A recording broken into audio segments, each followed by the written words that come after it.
are Gen Z's brains just wired differently? Yeah, I'm going to put that question out there. Maybe Anne-Sophie, we'll start with you on that one. I'll go first because this is obviously a great question if you're considering the neuroscience. I know sometimes we look at different groups of people and we want to know, are their brains different to ours? And this is a bit of a complex question. First of all, a brain structurally can't change in a generation. That takes hundreds of years to see any structural changes. But there are some people who are saying that maybe the way that they perceive information or they expect to receive and understand information has changed due to the nature of, TikTok and all of these things that they've grown up with, that they might expect information in short bursts and particularly are accustomed to visual information. So you might want to understand that in the context. Okay, if you're trying to explain something to them, maybe using imagery, maybe, not a long corporate video that's an hour long, maybe something a little bit shorter and snappier to keep the attention going. But again, it's very hard to make a generalization within a generation, even because that's what, 15 to 20 years. You've got some people who are young adults and some people who are preteens, and the brain is developing well into your 20s. So that's what I can say. Thank you. Chloe, what you, I really like that piece there as well, and it will lead in probably to our next question shortly as well, Anne-Sophie, around the visualization piece, right? I think that's really interesting in terms of comm style. We'll talk about that a bit more in a moment. But Chloe, what have you noticed? Is there any insights you can share on this one when we think about Gen Zers and some of that mentoring you've been doing? What have you been seeing there as well? Yeah.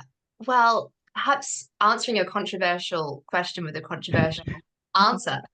Um, they are just like you. They are absolutely just like you. Every young person that I work with is just like you and me. Gen Z are not a different uh, alien species that have come into the world. Um, we have so much more in common than I think the older generations realize. And it's really interesting. I've noticed this trend in the media and in the current zeitgeist to really separate and divide the generations and put them into boxes and say, here's how millennials think, or how baby boomers think, or how Gen Z thinks, as if there aren't commonalities across all the generations. And what's really interesting, I've worked with a few hundred Gen Z young people, about a dozen very much in-depth relationships, and they are all so different. And so I couldn't tell you, oh, this is exactly how they're different this is exactly how Gen Z, this is how their brains work, how they think. They're all individuals. And I think we fall into a trap of risking actually disconnection when we think about putting people into a group and then in a way kind of othering them and saying they're really different to us. We don't understand them. How do we deal with this Gen Z phenomenon? They're just like you. They want to be happy. They want to find love. They want to have positive experiences. And like you, they're not the exact same as everyone in their age group. So, and I think it's worth saying this because when you're interacting in the workplace, something that can get in the way of good positive relationships is making assumptions, or fearing interactions based on the assumptions you make. So as perhaps an older manager thinking, gosh, they're so different and I don't know how to speak to them, so I just won't speak to them. And that's the worst thing you can do. So I would start by saying you have so much in common with this generation. But there are some general trends that I think we can speak to, and the first is the work that I was focusing on in government. And in this generation, the current 18 to 25-year-olds, there's been a big increase in anxiety and depression. And there was this desire by policymakers and by the Prime Minister and everyone I was working with to really get to the bottom of this. And so we met with many incredible experts from across the world. I co-chaired a roundtable alongside the Prime Minister on young people's mental health. We had the NHS, charity sector, parents, young people represented. And what we found is there was no universal cause and also no universal solution. There are many causes of this rise in mental health issues, and there are also many solutions, which makes it a very complicated problem. And I think as humans, we want to have everything neat and tidy, and we want to say it's just social media or it's just this other issue, and the only thing we need to do is do this.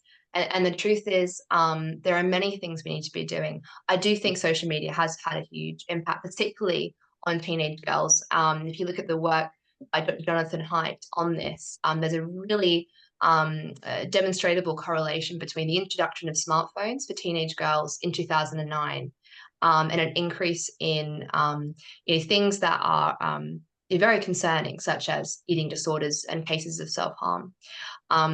But social media is not the only cause. And as anyone with a mental health condition will tell you, there isn't just one cause. It's a collection of things that can happen. It can be the environment. It can be the relationships at your young age. It can be socioeconomic issues, being regionally isolated, loneliness, adverse childhood experiences. All of these things can impact a young person's mental health. The only thing we know for sure is that this is more prevalent with this age group. And so it's something to be aware of in the workplace. And I think the way to go about dealing with this is actually to keep open conversations around it. Some of the young people that I work with, and particularly university students, are kind of really tired of being told to just go exercise and go for a run and go for a walk. And I think they're really looking for guidance and mentorship and leadership from their managers and from leaders in their organizations to help them navigate life. And I think you shouldn't underestimate the role you have as a manager or a leader within your organization to set an example for the young people that work for you. So in terms of improving well-being and mental health in the workplace, I would say the number one thing is actually how you treat each other. How are the managers interacting with the younger people, and what are the relationships like in the organization? That would be something that I'd be a very strong advocate for, and I think Lee might agree with me on that. But yeah, to summarize, they're just like you, but there are some unique challenges as well. I think that's really great. Thank you both for your insight on that. And I think, this is something that I certainly, as kind of a leader within an organization looking to bring in young talent, grow young talent, it's something, I struggle with, right, a little bit as well. But because I think sometimes we do default, and maybe it's human nature because we've seen it through every generation, with those comments of, oh my goodness, they don't work like we work.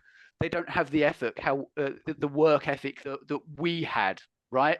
But actually, it's also, so I think we've seen that through generations, right? So that's not a new issue, but I think there is a reality here as well that, we also as a generation and leaders are also grappling with some of these new technologies as well, that perhaps we don't still fully understand and perhaps haven't utilized in the same way they do. So a lot of this, I feel, is on us to learn, evolve, to better support these individuals as well, right? But with that kind of approach that we are all the same, right? We all have aspirations and goals. It's how do we now find commonality, right? It's how do we find commonality, and how do we help them progress through that commonality as well? Yeah. So I think some really great insights there. So thank you for sharing that.